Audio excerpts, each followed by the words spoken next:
Voilà, bonjour à tout le monde. Donc je m'appelle Patrick Rera, je suis le co-directeur de l'UVEMA, donc de l'Observatoire universitaire du vélo et des mobilités actives. Et puis, c'est un grand plaisir pour nous d'inaugurer notre deuxième cycle de conférences.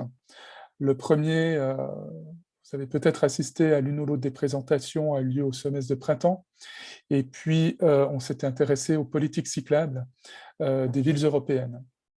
Et pour ce cycle de conférences, donc le cycle de conférences du semestre d'automne, on va s'intéresser plutôt aux questions de santé et avec 3 présentations, 3 conférences.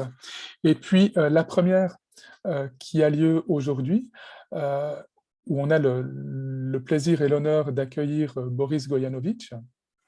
Donc Boris Gojanovic est médecin, médecin du sport. Il travaille à l'hôpital de la Tour à Mérin. Et puis, il s'intéresse bien sûr en tant que médecin à la santé sous toutes ses formes, mais en particulier sous l'angle du mouvement. Et c'est ce qui l'a amené à étudier notamment les effets de la pratique du vélo sur la santé. Quelques règles encore avant de lui donner la parole et d'entrer dans le vif du sujet. Donc merci de mettre les micros enfin de désactiver les micros. Pour la question, pour les questions que vous aurez à poser, merci d'utiliser le chat. On fera la modération et on relaiera les différentes questions à notre conférencier du jour. Donc merci pour votre présence. Merci à Boris Gojanovic d'avoir accepté notre invitation. Et puis, sans plus attendre, je lui laisse la parole pour sa conférence. Voilà, merci Patrick. Bonjour à toutes et à tous. Bonjour aux quelques amis et connaissances que je détecte dans l'audience. Alors, merci pour l'invitation. C'est un plaisir d'être là aujourd'hui pour parler vélo. Vélo, on va voir comment. C'est vrai que vélo et santé, c'est un sujet relativement vaste. Et puis, on n'a pas toute la journée. Mais on va explorer un petit peu quelques facettes. Les bons côtés, les côtés peut-être un petit peu moins bons. On va regarder un petit peu ça. Alors, je vais devoir jongler un petit peu avec deux, trois choses. Donc, je compte un petit peu sur votre patience. Voilà, car je vais devoir me débrouiller comme ça. Alors, bon, un joli cycle de conférences, hein, et vraiment, je découvre aussi, et je tiens à féliciter l'UVEMA pour comment dire, l'étendue un petit peu. C'est dans sa mission, je pense, hein, de regarder sous différents angles la problématique de la mobilité active. Et je pense que c'est riche. Et puis, j'espère que les échanges que nous pourrons avoir aujourd'hui nous permettront aussi d'aller dans des questions intéressantes. Une façon de le faire, ça va être de vous proposer d'interagir un petit peu par le biais d'un outil avec quelques questions que je vous poserai. Donc, je demanderai à ceux qui le souhaitent, soit par leur téléphone, c'est peut-être le plus simple, ou bien sur l'ordinateur, de se connecter à Slido, slido.com, slido.com, comme vous le voyez là sur l'écran. Et puis, vous pouvez rentrer ce code ou scanner le QR code, si j'enlève ma tête un petit peu du QR code. Donc, je vais vous laisser quelques instants pour faire ça. Et puis, il y aura la question subsidiaire à la fin pour ceux qui devineront la particularité de cette intervention. Donc, Slido, je ne sais pas si certains d'entre vous utilisent, mais c'est assez facile. Une fois que vous vous êtes connecté, vous avez rentré le numéro de code 308 404. Vous allez arriver sur une plateforme où je pourrai ensuite activer des questions. Il n'y en aura pas beaucoup, mais juste pour avoir un petit peu votre opinion sur quelques éléments. Voilà. Donc, 308 404, peut-être on peut mettre dans le chat ce code pour ceux qui n'auraient pas eu l'occasion de s'y connecter encore. Parfait, merci Patrick. OK. Donc, l'idée, ça va être de parler un petit peu du vélo peut-être dans les villes ou en dehors des villes. Pas forcément du vélo de compétition, on ne va pas parler du Tour de France, des effets sur la santé. quand bien même on peut régler ce débat-là rapidement en regardant quelques études qui nous disent que les anciens cyclistes de Tour de France vivent plus longtemps que la population générale. Donc voilà, ça c'est réglé. Et puis, bien sûr, en disant ça, on fait un tout petit peu fi de la génétique qui leur est probablement favorable au niveau cardiovasculaire pour arriver à partir au Tour de France. Peut-être que ça les amène aussi à vivre un peu plus longtemps. Et cette sélection est toujours présente, mais tant qu'à faire, qu'il soit pour les cyclistes, c'est une bonne chose. Alors, si on parle de santé, avant tout, on doit parler de la problématique qu'on rencontre beaucoup, que je rencontre aussi beaucoup dans ma consultation, même si finalement, en tant que médecin du sport, on pourrait imaginer que je vois que des sportifs, mais ce n'est pas le cas. Je vois aussi des gens qui sont plutôt sédentaires, qui sont parfois en surpoids, qui se dirigent plus volontiers au canapé que sur le vélo ou bien à faire de l'activité physique. Et ces personnes-là, en fait, constituent quand même une large proportion de la population, même si les statistiques en Suisse de l'Office fédéral de la santé et du sport qui nous montrent un petit peu les pratiques de mouvement de la population sont plutôt encourageantes ces dernières années, avec toujours un tout petit peu de, comment dire, il faut avoir un peu de circonspection par rapport à ces données, parce que si vous regardez les dernières statistiques qui sont sorties l'année passée, qui se targuaient d'être vraiment dans le trio de tête européen au niveau de la pratique d'activité physique, eh ben, on se rend compte en fait que la méthode statistique de cette dernière enquête a changé par rapport à la précédente et qu'il y a probablement un biais qui fait qu'elle montre des résultats plus favorables. En particulier, il faisait des enquêtes par téléphone avant et maintenant ça a été à 90% par questionnaire en ligne. Donc peut-être les gens sont plus enclins à répondre d'une certaine manière par un questionnaire en ligne qu'avec quelqu'un à l'autre bout du fil. Mais enfin, voilà. Toujours est-il que la sédentarité est un problème et que on peut bien sûr envoyer tout le monde au fitness. C'est pas facile. Il y a des périodes où c'est encore plus compliqué. Pas besoin de parler de Covid pour ça. Donc, ce n'est pas forcément les options les plus favorables. On peut miser sur le sport à l'école pour définir des qualités, une pratique et des habitudes et un comportement par rapport à l'activité physique et au sport durable. Mais on sait que certaines pressions de la société, surtout médiatiques, économiques, logistiques, font que finalement, même les bonnes pratiques acquises dans l'enfance par tout ce qui se fait de bien dans les écoles, eh bien, ne perdurent pas. Donc, on a un problème. Et ce problème-là se traduit par plusieurs aspects. Le premier aspect, en tant que médecin, c'est bien sûr toute la problématique des maladies cardiovasculaires et des maladies chroniques plus largement. Les maladies cardiovasculaires sont celles qui posent le plus de problèmes de mortalité prématurée, surtout de mortalité prématurée qui est potentiellement évitable ou qu'on pourrait repousser, car, comme on le sait bien, outre les facteurs génétiques, il y a beaucoup de facteurs environnementaux, comportementaux, de santé modifiables qui sont impliqués. Et ça, en tant que médecin, c'est clair que c'est une des premières préoccupations que nous avons, d'essayer de faire changer un petit peu ces pratiques-là. Évidemment que ça a un impact très important sur le système économique, sur le système de soins, pas seulement la pression de l'utilisation des ressources, mais disons tous les coûts directs et indirects qui se répercutent ensuite sur tout un chacun. Donc, c'est clair que si les assurances coûtent de plus en plus cher et puis qu'on dépense de plus en plus pour notre système de santé, l'abonnement de fitness, il va passer à la trappe. Donc, il va falloir trouver d'autres moyens de boucler la boucle, de réduire les coûts et de permettre à la population de jouir d'une meilleure santé et plus d'activité. On fait certainement partie. Par rapport à ça, les études qui montrent que l'activité physique et son corollaire, la condition physique, sont clairement liées à une meilleure santé et à une réduction de la plupart des maladies chroniques. Donc, c'est une opportunité populationnelle qui est malheureusement peu saisie, peu utilisée.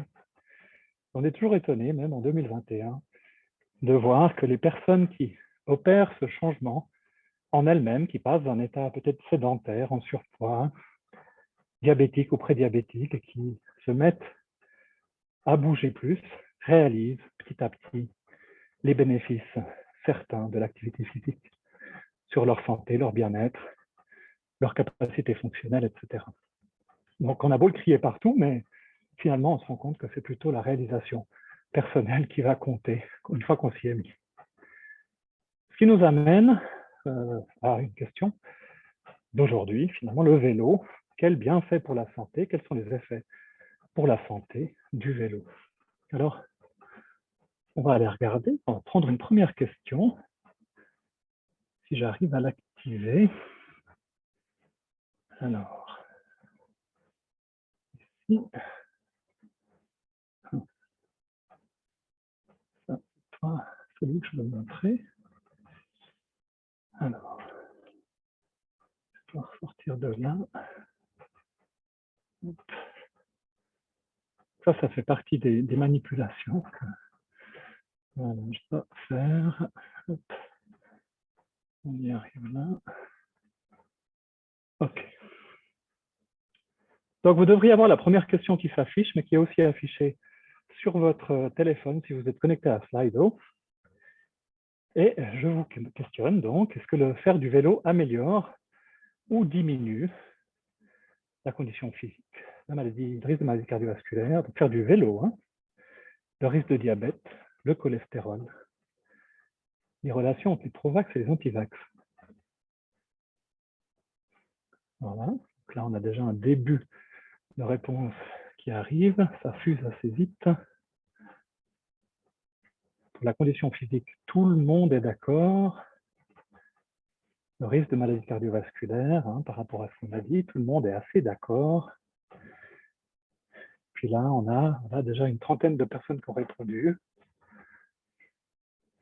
Intéressant. Le risque de maladie cardiovasculaire, on a 97%, donc ouais, clairement tout le monde est d'accord. Le risque de diabète, 77%, ok, 3/4. On pourrait se dire, bon, ben voilà, c'est clair, c'est une majorité. Mais finalement, on devrait quand même avoir 100% d'entre vous qui disent que faire du vélo améliore le risque de diabète, enfin diminue le risque de diabète. Parce que les données sont quand même assez claires là-dessus. Et disons, toute activité physique qui implique l'utilisation d'une masse musculaire relativement importante pendant une certaine durée va avoir un effet très significatif sur la sensibilité à l'insuline. Et ça, c'est ce qui va permettre d'améliorer en fait le profil glycémique et le contrôle de l'élévation de la glycémie et donc du diabète. Donc voilà. Pour ce qui est du cholestérol, un petit peu en deçà, effectivement, les effets sur le cholestérol ne sont pas massifs. En général, de l'activité physique, ça améliore. Mais le vélo est totalement dans la même lignée, donc il y a des effets positifs également. Quant à la dernière question, je la laisserai en suspens, vous l'aurez compris. Bien, donc je reviens à nos moutons ici. Si j'arrive à revenir là. Voilà. Hop. Bon, alors tout ça pour vous raconter un petit peu une histoire. D'abord, je vais vous montrer juste quelques données. Non, c'est pas là. Non.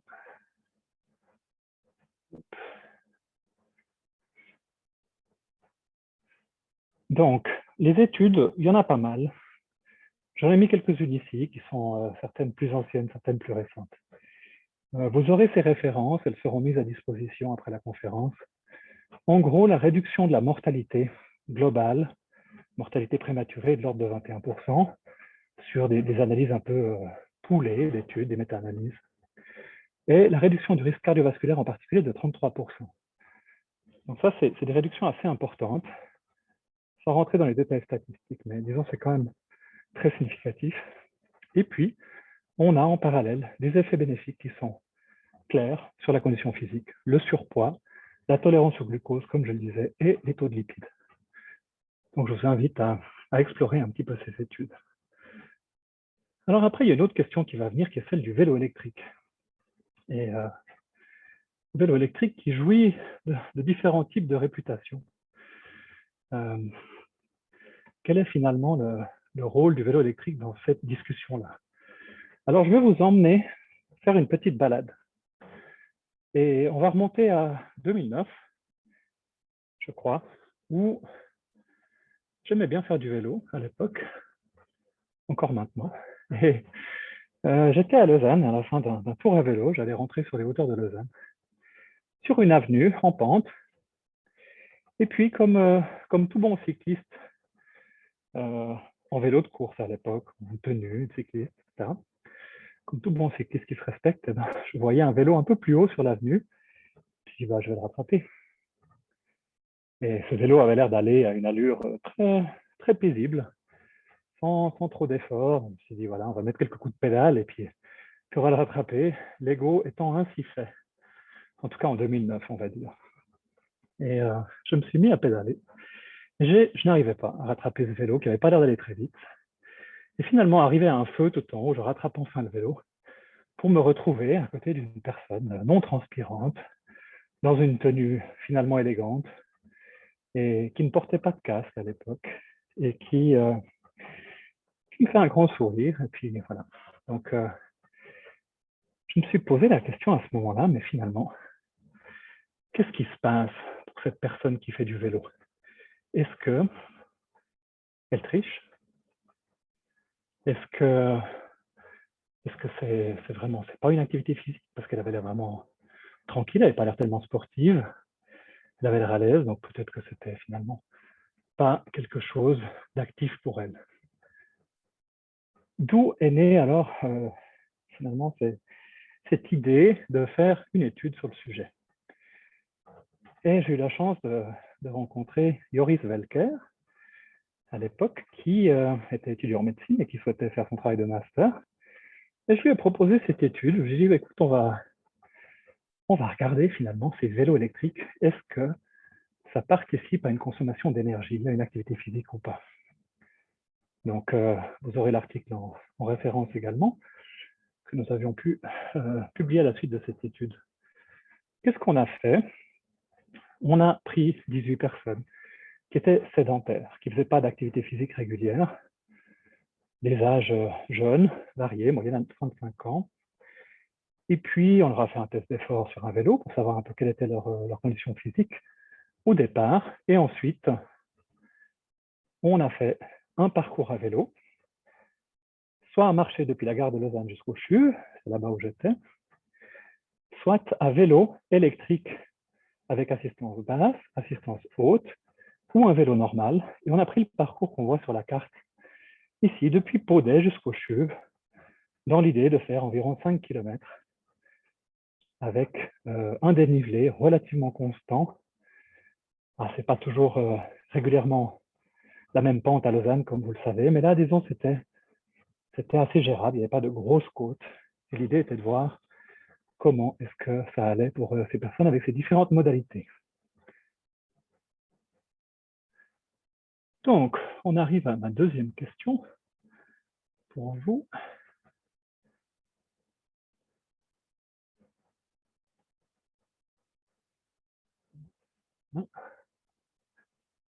Alors, voilà. Question numéro 2. Le vélo à assistance électrique est trop facile pour améliorer la condition physique. Vrai, faux, ne sais pas.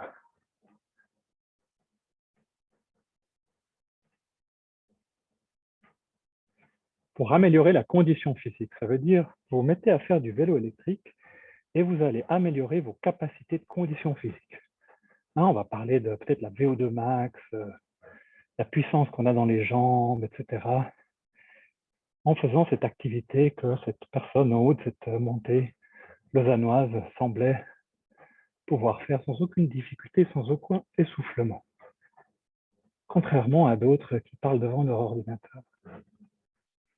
Voilà, donc bon, on a déjà plus de 30 personnes, 6 personnes qui pensent que le VAE c'est trop facile pour améliorer la condition physique. La large majorité qui pense que c'est une activité potentiellement efficace. Voilà, à 3% maintenant. On a des changements d'avis. OK. Donc, retournons à la présentation qui est là. Voilà, donc on a regardé la durée que prenaient les parcours. Alors évidemment, la marche, c'était plus pour avoir un comparateur pour les employés du CHUV, marcher depuis la gare de Lausanne jusqu'au CHUV, et un peu un parcours que les personnes actives vont choisir de faire assez régulièrement en se rendant au travail. Donc on voit que ça leur prenait environ 22 minutes. On leur disait d'aller au rythme le plus confortable, selon elles. Avec le vélo électrique à assistance élevée, ça faisait 19 minutes, 21 minutes avec une assistance plus légère, et 31 minutes avec le vélo normal. Donc voilà, on a essayé de trouver des distances qui correspondaient un petit peu. Ce qu'il faut voir, c'est qu'avec le vélo normal, on est obligé de dire comme ça aujourd'hui, on doit préciser, il y avait quand même 3 personnes qui ne sont pas arrivées à destination. C'était trop dur. En termes de pourcentage de fréquence cardiaque maximale, les valeurs qu'on obtient étaient aux alentours de 70% pour le vélo électrique à intensité maximale, ça veut dire pareil à la marche. Donc on était comparable. Avec une assistance plus légère, c'était plus dur. Et puis avec une assistance, sans assistance du tout, c'était encore un effort très intense à ce moment-là, à 85% de la fréquence cardiaque maximale. On a un peu les mêmes comparateurs pour ce qui est le pourcentage de consommation maximale d'oxygène, un petit peu plus bas ici que pour la marche, mais disons, on voit des comparateurs assez similaires aux fréquences cardiaques. Alors, quand vous arrivez à la fin de ça, ces personnes arrivaient sur le parking du CHUV, quelle est la meilleure question que vous puissiez poser à ce moment-là? Vous avez aimé, vous voudriez refaire, vous préférez quoi, etc. Est-ce que c'était dur? Tout ça, ce n'est pas important. La seule question qui est importante, c'est est-ce que vous avez besoin d'une douche? Finalement, c'est ce qui se passe. Les gens qui ne le font pas, ils disent, voilà, mais je suis trempe, je ne peux pas. J'ai pas de douche, ou c'est trop long d'aller se doucher, etc. Alors, ici, on regarde les barres bleues, qui sont les gens qui n'avaient pas besoin de douche. Très large majorité, presque tous, en marchant et en vélo électrique à assistance élevée, n'avaient pas besoin de douche. Par contre, avec le vélo standard, tout le monde se serait douché, ceux qui sont arrivés à destination, et même en mettant une assistance basse. Alors bien sûr, c'était en 2009-2010, ce n'était pas tout à fait les mêmes vélos, mais on avait des vélos à 25 à l'heure qui fonctionnaient très bien à l'époque et sont un peu similaires à ce qu'on peut trouver quand même aujourd'hui. On ne parle pas des vélos à 45, ça c'est encore une autre discussion. Dans les intensités, si on regarde comparaison entre le vélo et le vélo électrique, on voit qu'on est largement dans les zones rouges, dans fréquence cardiaque, consommation d'oxygène, et qu'on est dans des zones vertes d'intensité modérée pour le e-bike. Bon. Autre mesure qui se traduit plutôt en termes d'activité physique pour la santé, c'est celle des MET, donc l'intensité métabolique. On dit qu'une intensité modérée est entre 3 et 6 mètres pour de la marche. Là, on avait 6,5 mètres pour la marche, parce que c'était quand même pas mal de montée, 6,1 pour le vélo électrique, et dans des zones d'intensité beaucoup plus élevées pour les deux autres. Il y a eu une étude hollandaise qui avait été faite en 2009, juste avant, avec un peu moins de sujets, mais qui avait vu qu'en fait, chez ces patients, la plupart utilisaient déjà un e-bike avant l'étude, donc ils étaient habitués. On avait des valeurs en haut, celles de l'étude hollandaise, avec des pourcentages de fréquence cardiaque en comparaison qui étaient un peu plus bas que ce qu'on avait chez nous, mais évidemment, ils étaient à plat. Vous savez qu'à Lausanne, c'était pas du tout à plat. Et puis, l'autre chose, c'est que c'est des gens qui étaient habitués à utiliser le vélo électrique. On peut penser que les valeurs qu'on a d'intensité sur notre étude auraient baissé un peu avec le temps, parce qu'on s'habitue avec le vélo électrique, on s'habitue au pédalage, à l'assistance, et du coup, on est un peu plus efficace. Voilà, donc la différence principale, c'est Lausanne et son profil particulier.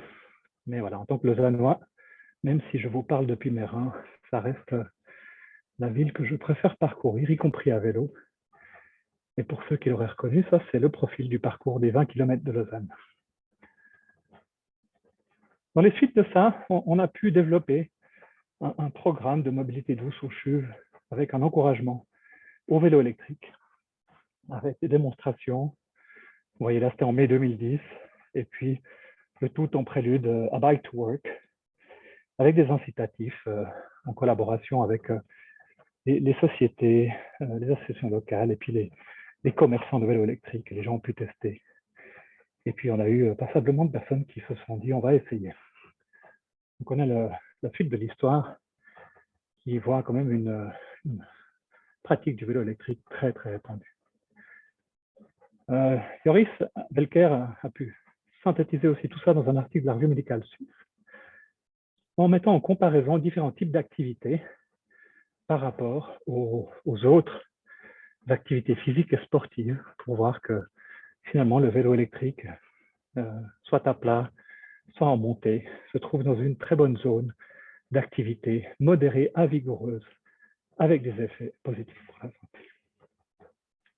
Alors, on retourne sur notre questionnaire pour une troisième question.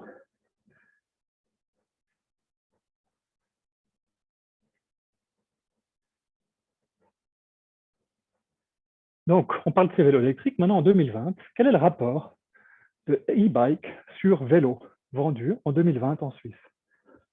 Est-ce que c'est 1 sur 5? C'est 1 sur 2? 1 sur 10?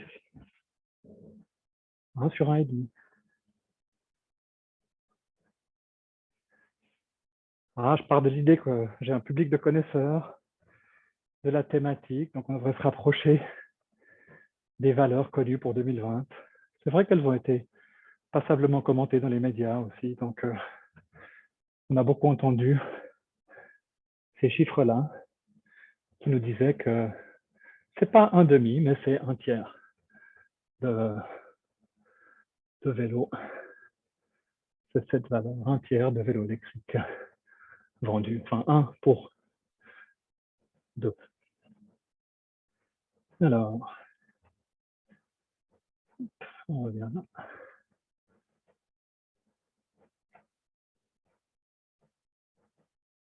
Voilà. Donc pour 2 vélos, il y a un e-bike qui est vendu. Les vélos de route, 21%, 7% de plus pour les 45 km/h et 40% d'augmentation pour les VTT électriques, des chiffres effectivement assez astronomiques de ce côté-là.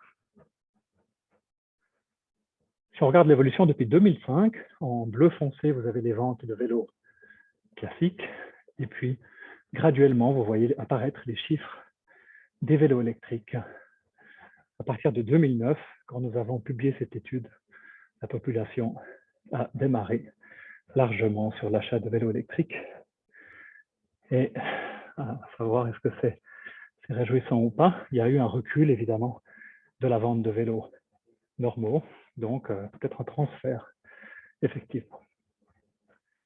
Si on va un peu plus loin, on cherche les études qui ont regardé la pratique du vélo électrique et ses effets sur la santé, parce que je vous ai montré que ça réalise une intensité d'effort connue pour améliorer la santé. Est-ce que c'est réellement le cas?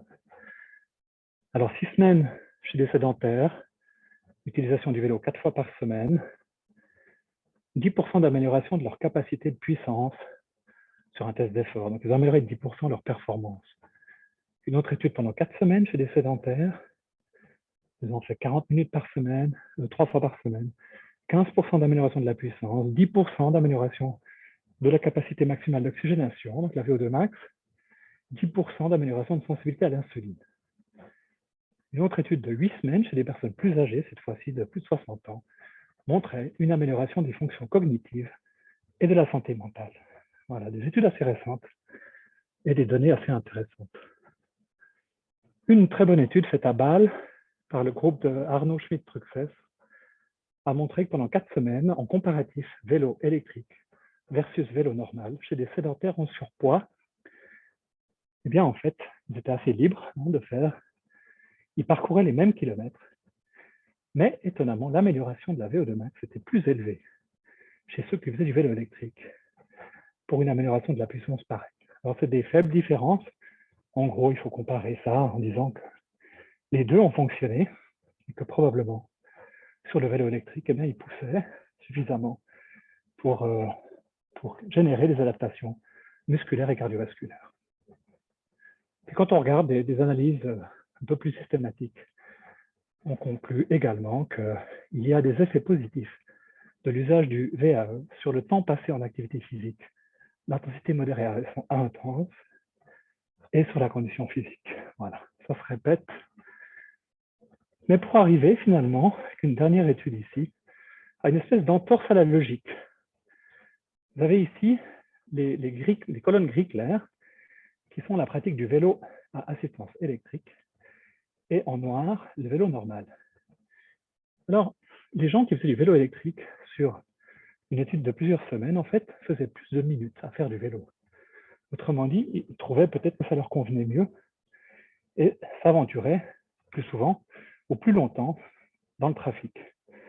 En termes d'intensité à chaque fois qu'ils faisaient du vélo, c'était un peu plus faible pour le vélo électrique, mais vu qu'ils passaient plus de temps, le cumul des minutes multiplié par les mètres, l'intensité, ce qui est une valeur cible un peu pour la santé publique, combien de dépenses énergétiques et d'intensité on fait sur une semaine, était nettement plus élevé dans le groupe vélo électrique.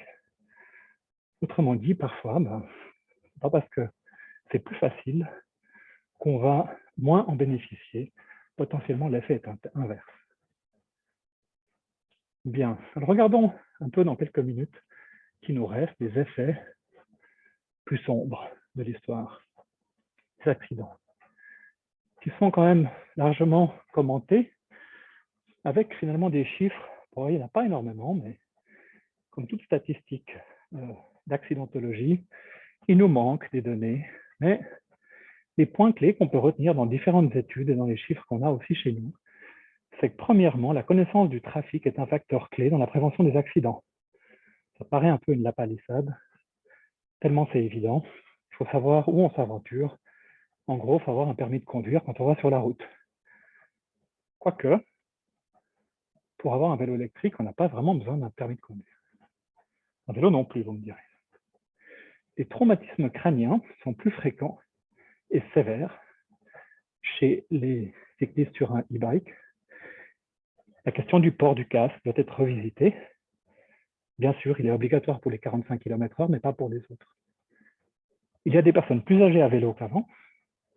Les voies de circulation ne sont pas tout à fait adaptées, notamment pour l'usage des différents cyclistes, types de vélo, types de vitesse et de comportement des cyclistes, évidemment. Toujours quand même quelque chose à remettre en question. Je ne parle pas ici du comportement des automobilistes. Je pense que l'auditoire est au fait de ceci. Si on regarde les accidentés en 2020, ici, c'est les chiffres d'accidents ayant causé des dommages corporels. Et on voit finalement qu'à vélo, il y a quand même des chiffres assez élevés, 5000 et quelques. La voiture au-dessus à 7600, plus élevé à vélo qu'à moto. Donc, c'est vrai que quand même beaucoup d'accidents causant des dommages corporels à vélo. Si on regarde en termes de sévérité, on voit que le vélo électrique aura occasionné 1600 accidents à dommages corporels contre 3600 pour le vélo. Et puis, 15 décès contre 29. Les proportions sont un petit peu respectées sur tous les types d'accidents, enfin de conséquences corporelles de ces accidents. Voilà, ça je vais passer. L'évolution, c'est qu'entre 2013 et 2017, le nombre d'accidents impliquant au moins un e-bike a triplé. La hausse est nettement plus modeste sur les vélos classiques. Le nombre de blessés graves à 2 roues électriques a doublé aussi sur une période de 7 ans. Et puis, les victimes d'accidents graves augmentent évidemment aussi en parallèle. 15 décès en 2020 contre 11 en 2019. Voilà, tous ces chiffres semblent être quand même à la hausse. Peut-être intéressant dans les statistiques de l'off-road encore, de voir à quelle heure est-ce qu'on a des problèmes. Si j'étais vous, j'essaierais d'éviter le 16-18 heures. Et pour me rendre au vélo, au travail à vélo parfois, le matin, je suis en général entre 6 et 7, ça va bien, mais entre 16 et 18 heures, c'est compliqué. autant attendre 19 heures pour rentrer à la maison. Il y a un peu moins de risques. Je vais passer les vitesses. Alors, voilà quelques informations qu'on va trouver évidemment sur le BPA. Rouler avec prudence et anticiper. Alors, tous ceux qui font du vélo savent qu'on doit penser pour 5 à la fois. Donc, il faut anticiper le pire qu'on puisse nous faire, que ce soit le piéton, le bus, la voiture, etc. ou l'autre vélo. Tenez compte du fait que la distance de freinage est différente, surtout avec le vélo électrique. Se rendre visible, porter un casque. Puis après, bon, ils disent, si on a l'option, il faut prendre l'ABS sur les freins à disque. Voilà, ça c'est un petit peu le luxe, mais pourquoi pas, ça aide. Je vais conclure avec quelques points plus médicaux pour ma part, en termes d'opportunités. C'est vrai que j'ai beaucoup de patients, je vous disais, qui cherchent à se remettre en forme, et puis pour qui le fitness, c'est pas le truc, ils savent pas trop. Et le vélo, évidemment, est une façon d'aborder sa santé différemment, en essayant de limiter les risques de l'exposition au trafic, bien entendu, mais je passe souvent du temps en consultation avec eux, à regarder concrètement, vous habitez où, vous travaillez où, à tracer ce parcours ou les parcours éventuels. Google Maps est assez bon pour nous donner les dénivelés, les durées estimées, et puis les différentes options de parcours. Et là, en l'occurrence, c'était pour un patient qui envisageait un vélo électrique, ne savait pas, mais qui n'avait jamais fait cette simple cartographie. Donc, c'est de la géographie à dessous pour, peut-être me dira Patrick Rera, mais en tout cas, en termes de cartographie des parcours, c'est toujours intéressant de regarder ça. Pour dire aussi que j'ai de bonnes expériences avec des patients qui finalement s'y mettent, réalisent que c'est réaliste, que c'est même plaisant, et puis que ça amène à des bénéfices pour la santé par la suite. Il reste un peu ce questionnement du vélo électrique, VTT. Si vous allez en rando en montagne ou en station, vous allez vous réaliser assez rapidement que finalement, il n'y a pratiquement plus un seul VTT qui n'a pas d'assistance électrique. En tout cas, on ne les voit pas trop. Et puis, quand vous êtes sur des chemins de montagne un peu plus larges, des fois, il y a des vélos qui arrivent à la montée. Il faut vite s'enlever parce qu'on a l'impression que c'est une autoroute. Ça questionne un petit peu, hein, mais finalement, où est le VTT d'antan? Alors, c'est clair que ça donne des opportunités aux personnes qui n'auraient plus la condition physique d'aller explorer du territoire, des endroits difficiles d'accès autrement. Technologiquement, ces vélos sont très avancés, sont très chers aussi. Une problématique sous-estimée, c'est le poids, la difficulté au freinage et la force nécessaire, surtout lors des descentes, pour maîtriser l'engin au niveau des bras, des épaules, des vibrations que ça génère, et puis les risques de chute qui peuvent être plus graves parce qu'on perd la maîtrise du véhicule. Voilà, donc ça, c'est un point à considérer aussi.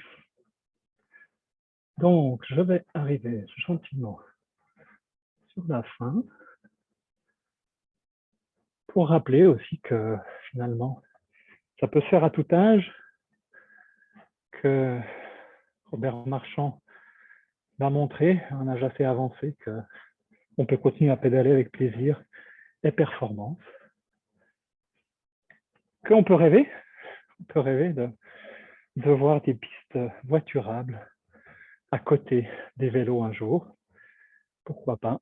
Ce serait assez intéressant. Probablement que beaucoup d'entre vous connaissent le GAPA, le Global Action Plan for Physical Activity de l'OMS, qui se définit sur 4 axes. Il faut aider les gens, mais il faut aider les sociétés. Il faut créer des environnements actifs et des systèmes qui permettent de soutenir tout cela.